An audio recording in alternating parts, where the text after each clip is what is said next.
대한예수장로회 예정합동총회 109회 총회 금년 올해 2024년 9월에 소집될 제109회 총회에서 총회 임원 선거가 쟁점으로 벌써부터 쟁점으로 제기되고 있습니다.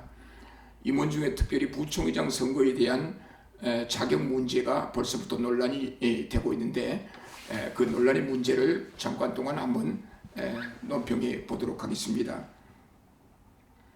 자, 109회 총회 임원 후보자가 되고자 한다면, 선출직 임원 후보자가 되고자 한다고 한다면 당사자들은 자격 요건에 따라서 가장 먼저 소속 노회에서 추천을 받아야 합니다. 소속 노회에서 추천을 받아야 되는데 언제 추천을 받아야 되느냐? 임시 노회를 통해서 추천을 받으면 효력이 없고요. 해당 연도, 그러니까 2024년 9월에 소집된 총회에서 부총회장 혹은 임원 선거 후보로 출마하고자 하는 당사자들은 해당 연도 봄 정기노회 4월 정기노회에서 후보로 추천을 받아야 합니다. 노회 추천이 없으면 후보 자격이 될 수가 없죠. 선거 규정에 의하면 이 후보자는 소속 노회 당의 추천과 당의 연도의 중개 정기노회에서 본인이 참석하여 추천받아야 한다. 단 전염병 등의 사유로 참석이 불가능한 경우 사유서를 제출하여 노회 허락을 받아야 한다라는 규정이 있습니다. 따라서 9월 총에서 임원에 출마하고자 하는 당사자들은 4월 정기노회에서 추천을 받아야 되는데 그 추천도 1차적으로 당에서 노회에다가 청원을 하여야 한다 그 말입니다. 출마하고자 하는 당사자는 가장 먼저 당에서 결의를 거쳐야 합니다.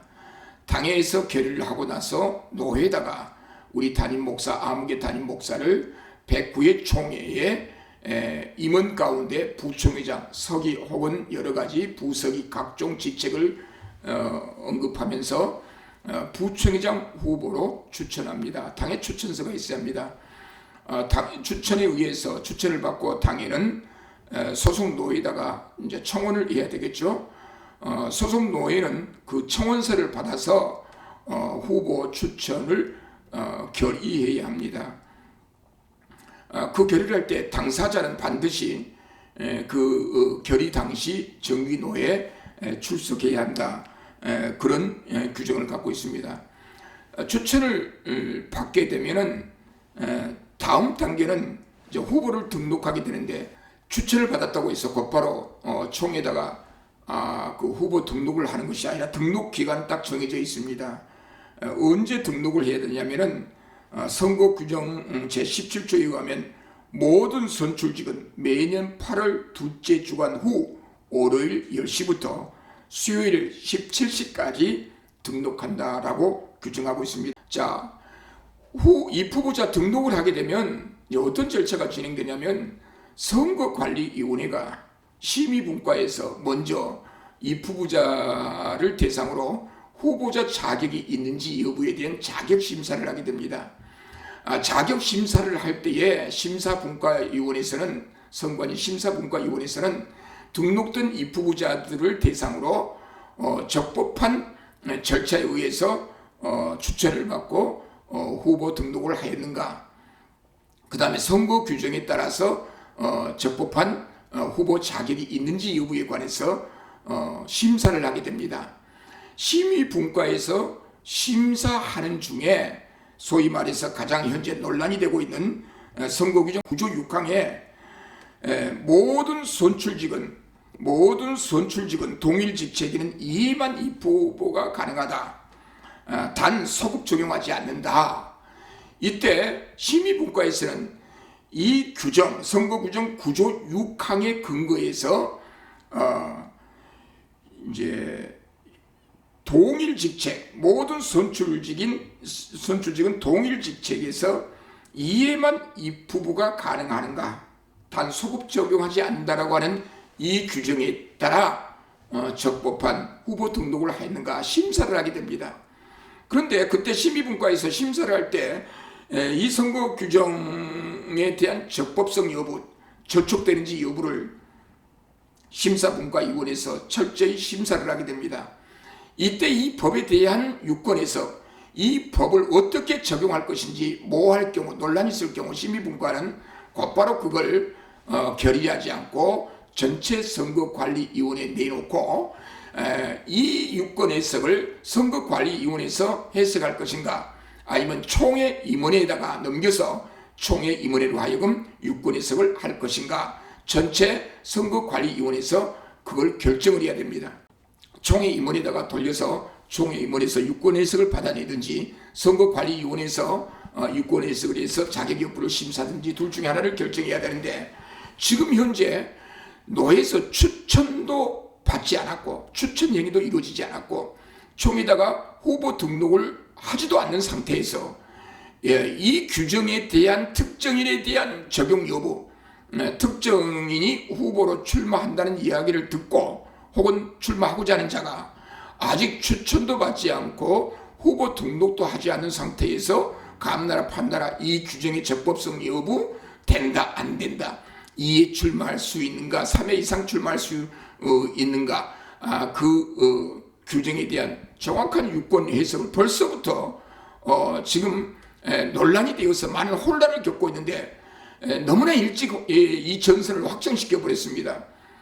선거운동에 대한 이 문제를 너무나 일찍 확정을 시켜서 총회가 두 표로 나눠져서 2회만 출마할 수 있느냐, 2회 이상 출마할 수 있느냐, 2회만 출마하느냐, 2회 이상 출마할 수 있느냐, 이 두 가지 문제를 놓고 이 규정을 어떻게 해석할 것인가에 대한 논란이 첨예하게 지금 일고 있습니다. 우리 총회가 소모적인 논쟁을 너무나 일찍 터뜨렸다는 사실입니다. 양측 다 자숙하시고 먼저 자격이 있든 없든 본인들이 출마하고자 하는 자들은 본인의 소신에 의해서 당에서 먼저 결정하고 당에서 노회에다가 청원하여 노회가 추천을 하고 추천을 받고 추천받은 다음에 4월 정기노회에서 추천을 받은 다음에 8월 둘째 주간에 후보 등록을 하게 되면 선거관리위원회 심의분과가 먼저 자격심사를 하게 될 것입니다. 자격심사를 할 때 관련 당사자가 이 등록한 관련 당사자가 이 구조, 이 선거 규정에 저촉되는지 여부는 그때 가서 심사를 하게 될 것이고, 심사분과위원회가 유권 해석을 필요로 하는 문제로서 심사하기가 난해한 문제일 것 같으면 전체 선거관리위원회에 내놓고 선거관리위원회가 이걸 유권 해석을 할 것인지, 아니면 이 선거 규정을 총회 임원회에다가 유권 해석을 할 것인지 두 가지 중 하나를 선택해서 후보 등록을 하는 관련 당사자들에 대한 자격심사 여부를 판단하게 될 것입니다. 이런 판단은 금년 8월 둘째 주간 이후에나 가능한 이야기들입니다. 그런데 벌써 당의 추천도 받지 않았고 노에서 추천도 받지 않았고 후보 등록도 하지 않은 상태에서 지금 양측으로 첨예하게 대립되어서 부총회장, 목사 부총회장은 형 규정에 의해서 2만 출마할 수 있는가, 2회 이상 출마할 수 있는가, 이 규정에 대한 유권 해석의 문제를 벌써부터 논란을 제기하면서 혼란을 갖고 있는데, 8월 둘째 주간까지 서로 자숙하고 먼저 당의 추천, 노회 추천, 후보 등록서를 제출한 이후에 선거관리위원회가 그때 가서 정확한 심의분과에서 자격심사를 한 이후에 모호할 경우 그때 가서 해결해야 할 문제를 지금 벌써부터 이런 문제를 가지고 총회가 소모적인 논쟁을 한다는 것은 옳지 않다고 생각합니다. 출마하고자 하는 예상 이 후보자들은 당분간 8월 둘째 주간 이후까지 자숙하면서 앞으로 부총회장 후보로 출마하겠다라고 하는 의지를 갖고 있다고 한다면 어떤 정책으로 어떻게 추천을 받을 때 어떻게 내가 당회원들과 노회원들을 설득해서 추천을 받을 것인가, 그 다음에 부총회장 후보로 출마서를 제출하고 난 이후에 나는 어떻게 선거운동을 통하여 총회 구성원들을 혹은 총회 총대들을 설득할 것인가, 그 문제에 관해서 기도하고 조용히 정책을 연구하고 하나님 앞에 기도하면서 어느 길이 하나님의 뜻인가를 묻고 기도해야 함에도 불구하고 벌써부터 너는 된다 안 된다, 나는 된다 안 된다, 이렇게 해서 소모적인 논쟁으로 진행된다고 한다면 우리 총회는 더욱 어려워질 것입니다. 우리 총회임원회나 선거관리위원회는 모든 논쟁을, 유권 해석을 일단 후보 등록을 받고 난 이후에 이 문제를 정식으로 거론해서 그때 가서 유권 해석을 하여 자격 여부가 있는지 여부를 판단하여 우리 총회가 9월 의례론 가운데 총회 임원 선거를 할 수 있어야 한다고 생각합니다. 따라서 현 소모적인 논쟁은 피하는 것이 좋다고 생각합니다. 이상 리폼드 뉴스 논평이었습니다. 감사합니다.